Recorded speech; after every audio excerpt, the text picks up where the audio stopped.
दोस्तों, एयरफोर्स के 3 ऑफिसर पाकिस्तान में बंदी बना लिए गए थे, लेकिन तीनों जांबाज और बहादुर थे और तीनों पाकिस्तान की जेल को तोड़कर भागने की प्लानिंग तैयार कर रखे थे। अंधेरी रात, आंधी तूफान और कुत्ते की भौंकने और रोने की आवाज रात को और भी डरावना बना रही थी। एयरफोर्स के 3 ऑफिसर सांस थामे दीवार की आड़ में सांस रोके बिल्कुल बैठे हुए थे, दुबके हुए थे। वक्त जैसे थम गया हो। महीनों की प्लानिंग, हजारों खतरे, अपनी आजादी की ओर बढ़ते हुए उनके हर एक कदम खतरों से भरा था। पता नहीं कौन सा कदम आखिरी कदम हो जाए। तीनों एयरफोर्स ऑफिसर आपस में फुसफुसाते हैं, अभी नहीं तो कभी नहीं। और ये कहते हुए तीनों एकाएक हरकत में आते हैं और दीवार को फांद जाते हैं। दीवार फांदने वक्त उनका दिल जोर जोर से धड़क रहा था, जैसे उन्हें लग रहा था एक साथ हजारों गोलियां फायर हुई हो और उनके ऊपर बढ़ रही हो। लेकिन ऐसा कुछ नहीं हुआ। एक ही चीज थी जो उन्हें हिम्मत दे रही थी, और वो थी स्वदेश लौटने का प्रेम, अपने देश वापसी की उम्मीद। दोस्तों, क्या होता आगे? क्या वो पकड़े जाते हैं या फंस जाते हैं? आखिर कैसे कैसे वो इंडिया के बॉर्डर की तरफ बढ़ते हैं, और रास्ते में फिर क्या होता है, और कितनी मुश्किल, कितनी जद्दोजहद के बाद आखिर वो बॉर्डर क्रॉस करते हैं। लाख संघर्ष, हजारों कठिनाइयां। दोस्तों, पूरी कहानी जानते हैं विस्तार से। आखिर ये तीनों बहादुर जांबाज ऑफिसर कैसे करके पाकिस्तान की जेल को तोड़ के भाग निकलते हैं। दोस्तों, कहानी शुरू करने से पहले आप लोगों को जय हिंद। दोस्तों, ये वीरता भरी कहानी दिसंबर 1971 की है, जब इंडिया पाकिस्तान में लड़ाई चल रही थी।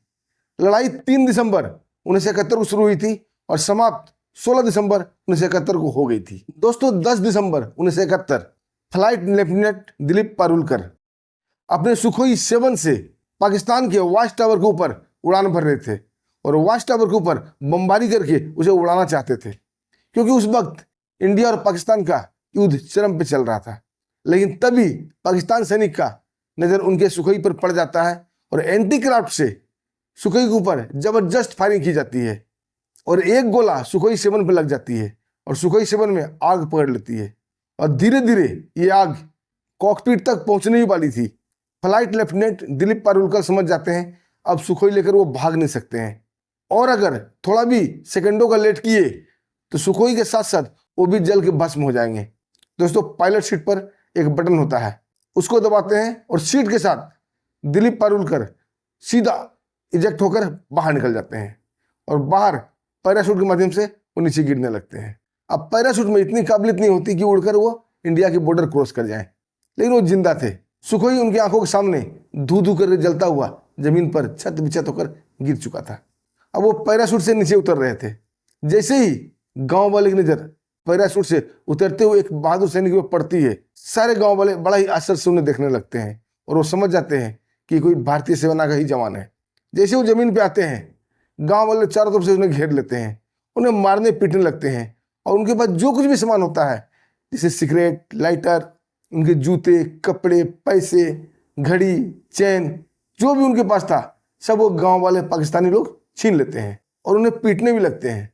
लेकिन ये कार्रवाई पाकिस्तान सेना के जवान भी देख लेते हैं, क्योंकि वो पैराशूट से गिर रहे थे और पाकिस्तानी सैनिक का नजर भी उनके ऊपर पड़ जाता है और तत्काल वो अपनी गाड़ी लेकर कुछ सैनिक वहां पहुंच जाते हैं और दिलीप पारुलकर को गांव वाले से बचा लेते हैं। उन्हें गाड़ी में कैद किया जाता है और सीधा लेके आ जाते हैं जहां ईदबंदी को रखा जाता था। उन्हें कहते हैं POW, प्रिजन ऑफ वार। दोस्तों, पाकिस्तानी सैनिक दिलीप पारुलकर को लेकर रावलपिंडी आ जाते हैं और रावलपिंडी की जेल में रखा जाता है। जेल क्या था दोस्तों? जेल कुछ भी नहीं था। उस टाइम एक बड़ी सी बिल्डिंग को जेल बना दिया गया था और ऐसा वार के टाइम पे, लड़ाई के टाइम पे होता है। युद्धबंदी को रखने के लिए बड़ी बड़ी बिल्डिंग को खाली किया जाता है, या तो चारों तरफ से ग्राउंड में तार की घेराबंदी कर दी जाती है। सैनिक दिन रात वहाँ पहरा देते हैं और युद्धबंदी को वहाँ रखा जाता है। तो रावलपिंडी की एक पुरानी सी बिल्डिंग थी, वहीं पर युद्धबंदी को रखा जा रहा था। जब से ही फ्लाइट लेफ्टिनेंट दिलीप पारुलकर वहाँ पहुँचते हैं, उनकी मुलाकात और भी युद्धबंदियों से होती है, जो कि एयरफोर्स के ही थे और कुल मिला के 12 लोग थे। इन लोगों को ज़्यादा यातना नहीं दी जा रही थी, क्योंकि बीच बचाव करने के लिए रेड क्रॉस बीच में आ चुका था और रेड क्रॉस का काम था युद्धबंदियों पर नजर रखना, उन्हें हर वो सामान मुहैया करना जो कि उन्हें आवश्यकता है, जैसे दाढ़ी बनाने की चीज़, कपड़े, जूते वूते, पॉलिश, क्रीम, पाउडर, जो भी जरूरी सामान है रेड क्रॉस उन्हें उपलब्ध कराती है और उनके ऊपर नज़र भी रखती है कि कोई सैनिक इन्हें यातना ना दे। दोस्तों, जो पुरानी बिल्डिंग में जेल बनाया गया था इन ईदबंदियों को रखने के लिए, उनका इंचार्ज थे उस्मान हामिद। और संजोग से उस्मान हामिद भी एयरफोर्स से ही बिलोंग करते थे, लेकिन वो पाकिस्तानी एयरफोर्स के थे। अब एयरफोर्स वाले मिलते हैं, दोनों में दोस्ती तो नहीं कहा जा सकता, लेकिन एक दूसरे के प्रति हमदर्दी थी। हामिद उस्मान भी अच्छे आदमी थे, और ये जो ईदबंदी पकड़े गए थे एयरफोर्स के 12 लोग, इनके साथ वो अच्छे सलूक कर रहे थे। इन्हें चाय नाश्ता कॉफ़ी वॉफ़ी उपलब्ध करा देते थे, इनके साथ बैठ के बातें भी करते थे, और न्यूज़ सुनने के लिए रेडियो पर उपलब्ध करा दिए थे। दोस्तों, ऐसे ही करके वहाँ पर एक रूम में 4 लोग को रखा जाता था। ये 12 लोग थे, यानी 3 कमरे में इन्हें रखा गया था। और एक कमरे में जो रखे गए थे वो इस प्रकार थे दोस्तों। पहले तो थे flight lieutenant Dilip Parulkar 1 number, दूसरे थे फ्लाइट लेफ्टिनेंट मलविंदर सिंह ग्रेवाल, और तीसरे थे फ्लाइट लेफ्टिनेंट हरीश सिंह जी, और चौथे थे स्क्वाड्रन लीडर DS जावा। अब दोस्तों, ये चारों प्लानिंग करने लगते हैं कि जेल तोड़ के भागा जाए। पहला विरोध करते हैं DS जावा, बोलते नहीं, हम युद्धबंदी हैं, हमारे साथ ये गलत विरोध नहीं कर सकते, गलत व्यवहार नहीं कर सकते, हमें भागने की क्या आवश्यकता है। जब युद्ध समाप्त होगा और बंदियों की अदला बदली होगी तो हमें छोड़ दिया जाएगा। ऐसा होता है दोस्तों, जब युद्ध विराम होता है तो ऐसा होता है कि पाकिस्तान के जो बंदी इंडिया में पकड़े गए हैं उन्हें छोड़ दिया जाता है, और जो इंडिया के बंदी पाकिस्तान में पकड़े जाते हैं उन्हें छोड़ दिया जाता है, यानी कि अदला बदला की जाती है। ऐसा होता है। लेकिन स्क्वाड्रन लीडर DS जावा की बात नहीं मानते हैं। कौन?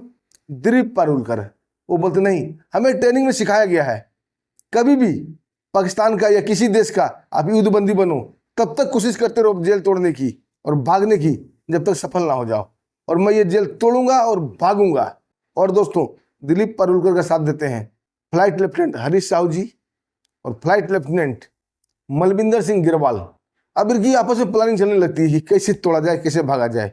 इन्हें शाम को घूमने का अलाउ था, बाहर ये घूम सकते थे, लेकिन पहरे के अंदर ये घूमने लगे, देखने लगे क्या क्या है मामला, क्या है कैसे है।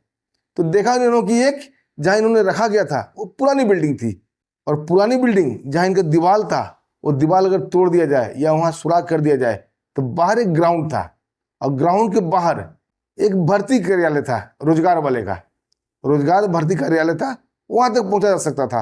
और वहाँ भी एक दीवार था, अगर वहाँ पहुँच के और दीवार क्रॉस कर जाते हैं तो सीधा बाहर मेन रोड था, और मेन रोड से वो भाग सकते हैं। फिर आगे देखा जाएगा वो इंडिया बॉर्डर में कैसे प्रवेश करते हैं। सबसे बड़ी समस्या थी जहाँ ये रह रहे थे उस दीवार में एक सुराख करना। दोस्तों, इनकी प्लानिंग शुरू हो जाती है। ये खाना खाने जाते हैं तो छोटे छोटे बर्तन वहाँ से चोरी कर लेते थे, चम्मच या कांटे, इस प्रकार का कोई सामान मिलता था जो धार वाली हो उसे वो चुरा लिया करते थे अपने कपड़ों में। और 4 चारपाई लगी थी रूम में, और एक चारपाई के नीचे से वो अपना काज प्रारंभ कर देते हैं। पहले एक गोल मार्किंग किया जाता है और उस मार्किंग को कुचलना शुरू कर देते हैं। अब सोचने वाली बात है दोस्तों, कोई हथियार नहीं, कुछ भी नहीं, लेकिन हौसला उम्मीद इनकी बहुत थी। तभी दोस्तों वहाँ पे कुछ पैसे मिला करता था युद्धबंदियों को, वो भी रेड क्रॉस की तरफ से, और सामान मिला करता था। उस पैसे से ये अपने मनोरंजन के साधन यानी कि कोई पेप्सी उपसी बिस्किट विस्किट खरीद सकते थे। इन्हें पेप्सी देने के लिए इनके कमरे में एक लड़का आता था जो कि 12-13 साल का लड़का था। उस वक्त दोस्तों कांच की बोतल चलती थी पेप्सी वाली, बड़ी सी 300 ml की पेप्सी होती थी और कांच की होती थी, लेकिन लड़का उन्हें खोल के नहीं देता ढक्कन। उसने एक टूल बना रखा था इतना बड़ा, और एक टूल था नुकीला, मोटा सा कांटी था, उसमें तार बंधा हुआ था, और उस तार से उस कांटी को वो जोर से पेप्सी के ढक्कन पे से हिट करता था और ढक्कन में होल हो जाता था, और उस होल में एस्ट्रे डालकर उन्हें दे दिया करता था। दिलीप पारुलकर के दिमाग में ये बात आ जाती है कि अगर ये टूल मिल जाए तो काम आसान हो जाएगा, भले ही लेट से हो लेकिन हो जाएगा। दोस्तों, दूसरे दिन ये पेप्सी पीने की इच्छा जताते हैं। वो लड़का इन्हें पेप्सी सर्व करने आता है। दिलीप पारुलकर वो टूल लेकर देखने लगते हैं और उसे अपने कपड़ों में छिपा लेते हैं। लड़का जब वो टूल मांगता है वो बोलते पता नहीं कहाँ गिर गया, मेरे पास नहीं है, भागो यहाँ से। लड़का चला जाता है, बच्चा था, उसे प्लानिंग समझ में नहीं आती है। वो सोचता चलो गिर गया होगा, वो निकल के चला जाता है। अब दोस्तों, प्लानिंग का दूसरा हिस्सा था खुदाई करना, यानी कि दीवार में सुराख करना। काम तो बिल्कुल छोटा सा था, अगर टूल हो तो आधे घंटा पौन घंटा काम था एक दीवार में सुराख करना, लेकिन टूल था नहीं। अब दूसरा समस्या ये था, बैरक में 24 घंटा एक बल्ब जला के वहाँ रखा जाता था ताकि बंदी क्या कर रहे हैं नहीं कर रहे हैं उन्हें देखा जा सके, और बाहर संतरी घूमते रहता था। अब दोस्तों, प्लानिंग का दूसरा हिस्सा ये था कि बल्ब फ्यूज कर दिया जाए, अगर बल्ब को तोड़ा जाता है, फोड़ा जाता है तो उनके ऊपर शक हो जाएगा, तो फ्यूज किया जाए। दोस्तों बल्ब को इसे पटक पटक के धीरे धीरे बल्ब को फ्यूज कर देते हैं। पहले 100 वाट का बल्ब होता था, वो पीले रोशनी वाली, उसको फ्यूज कर देते हैं। और दोस्तों चाहे वो पाकिस्तान का हो या भारत का हो, सरकारी महकमा तो सरकारी महकमा ही होता है। जब बल्ब फ्यूज होता था तो बहुत सारी प्रक्रिया है, सीएम के पास जाओ, रिपोर्ट करो, फिर बीएचएम के पास जाओ, फिर वो एसएम के पास जाएगा, जे के पास जाएगा, फिर वो एडजुटेंट के पास जाएगा, फिर वहां से बल्ब सेंशन होगा, फिर क्वार्टर मास्टर बल्ब देगा। यानी कि एक बल्ब लेने में 2-3 दिन की प्रक्रिया लग जाती थी। तब तक ये क्या करते थे, अंधेरे में वहां पर धीरे धीरे खुदाई जारी था कि साउंड भी ना हो, आवाज भी ना निकले, और धीरे धीरे वो कट भी जाए। यानी कि बोलिए खुरच रहे थे वो धीरे धीरे। और इनका धैर्य देखिए, जो टाइमिंग रखे थे दोस्तों, टाइम रखे थे 14 अगस्त का। क्यों? 14 अगस्त पाकिस्तान का आज़ादी का दिन होता है, और उस दिन सैनिक आज़ादी के मजे में डूबे रहते हैं, पार्टी का एंजॉय करते हैं और थोड़ा सा लापरवाह रहते हैं। इतना वक्त सोचिए, दिसंबर से शुरू हुआ काम और अगस्त तक प्लानिंग सेट था। और दोस्तों अगस्त से पहले ही वहाँ होल हो जाता है, क्योंकि पुरानी बिल्डिंग थी, दीवार में इतना दम नहीं था, जो चम्मच से, कांटे से, और वो जो पेप्सी होल करने वाली कांटी थी उससे दीवार का होल कर दिया जाता है। अब लास्ट ईंटा निकालना था, ईंट निकल जाता है। अब दोस्तों ईंट निकालने वक्त उनकी हालत खराब हो गई, ईंट फंस चुका था, ना उधर जाए ना इधर जाए। अब इन्हें डर सताने लगा कि हम पकड़े जाएंगे, अगर किसी संतरी ने देख लिया ईंट निकली पड़ी है तो सारा प्लानिंग फेल हो जाएगा, इन्हें गोली मार दी जाएगी। दिलीप पारुलकर अपना शर्ट खोलते हैं और उस होल में डाल देते हैं ताकि किसी को होल दिखे नहीं। दूसरे दिन रात आती है दोस्तों, फिर उस होल को थोड़ा सा बड़ा किया जा रहा था। तभी एक वहाँ ड्यूटी देने वाले संतरी की नजर पड़ जाती है बेड के ऊपर, और जाकर उस सीनियर को अलर्ट कर देता है कि सर वहाँ 4 बेड हैं और 3 बेड पे तो आदमी सोए हुए हैं, 1 बेड खाली है। कैदी भाग गया। दोस्तों वहाँ हड़कंप मच जाता है, सीनियर आ जाते हैं। अब इनके भी सांसें अटक जाती है कि हम पकड़े गए, क्योंकि इनकी प्लानिंग थी कि 3 बेड पे 3 आदमी सोते थे और चौथा आदमी बेड के नीचे जाकर वो होल करता था। जैसे ही अफरा तफरी मचती है, जो होल कर रहे थे वो सब कुछ छोड़कर अपने बेड पे आके लेट जाते थे। अब सीनियर लोग और संतरी आके चेक करता है तो वहाँ देखते हैं 4 के 4 लोग सोए हुए हैं। रात का वक्त था। अब उनका सीनियर उस संतरी को डांटने लगता है, तूने ठीक से देखा नहीं था, हो सकता है अंधेरे की वजह से तुम्हें दिखाई नहीं पड़ा। बात दोस्तों आई गई होगी, लेकिन इनकी जान बच गई, नहीं तो उसी वक्त इन्हें गोली मार दिया जाता है। दोस्तों 14 अगस्त से 2 दिन पहले यानी कि 12 अगस्त को ही एक घटना घट जाती है। रात को बहुत ही तेज आंधी और तूफान आ जाती है।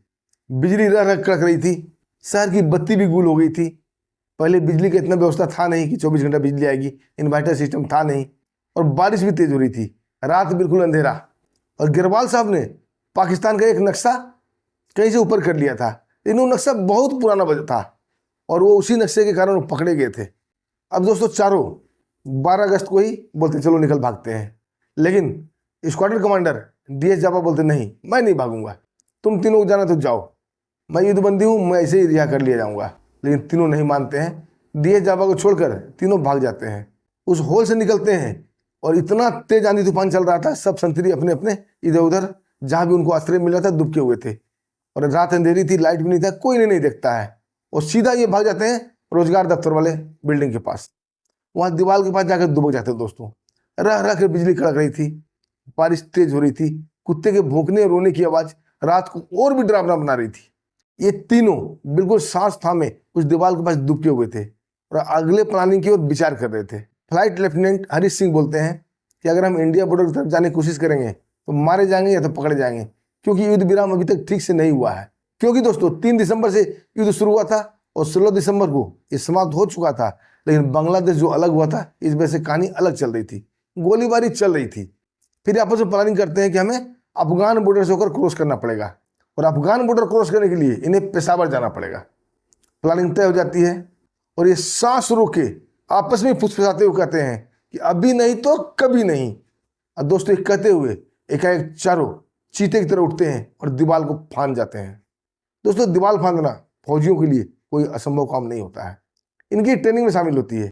दीवार फांद के सीधा वो मेन रोड में चल जाते हैं, लेकिन दीवार फांदते वक्त इनकी धड़कन इनके कानों में टक टक करके सुनाई पड़ रही थी। इन्हें ऐसा लग रहा था कि अभी गोली चलेगी तभी गोली चली। इन्हें यह एहसास हो रहा था कि अभी सैकड़ों गोलियां एक साथ चलेगी, इनके शरीर में बेबस हो जाएगा। लेकिन दोस्तों ऐसा कुछ भी नहीं हुआ। ये धीरे से मेन रोड पर गिरते हैं और खड़े हो जाते हैं सीधा। उस आंधी भरी रात में वो पैदल पैदल ही आगे बढ़ने लगते हैं। थोड़ा दूर जाने के बाद एक बस स्टॉपेज था और एक पुरानी सी बस वहाँ खड़ी थी और बस कंडक्टर बस के अंदर से ही आवाज़ दे रहा था कि पेशावर जाने वाला कोई बंदा है तो आ जाओ आ जाओ। दोस्तों ये तीनों उसमें चढ़ जाते हैं। तीनों कुर्ता पैजामा में थे। 25 दिसंबर को ही इन्होंने कुर्ता पैजामा का बंदोबस्त कर लिया था क्योंकि उस दिन क्रिसमस था और क्रिसमस के दिन जो वहाँ के जो जेल के मालिक थे उस्मान साहब, उन्होंने इन्हें छोटी सी पार्टी दी थी। तो इन्होंने मांग किया था कि हमें भी यहाँ का ड्रेस मिलना चाहिए। तो उस्मान साहब ने इन्हें कुर्ता पैजामा उपलब्ध कराया था और ये कुर्ता पैजामा को बड़ा ही एहतियात से रखे हुए थे रेड क्रॉस वाले बक्से में। एक कुर्ता पैजामा में थे और बस में निकल जाते हैं पेशावर के लिए।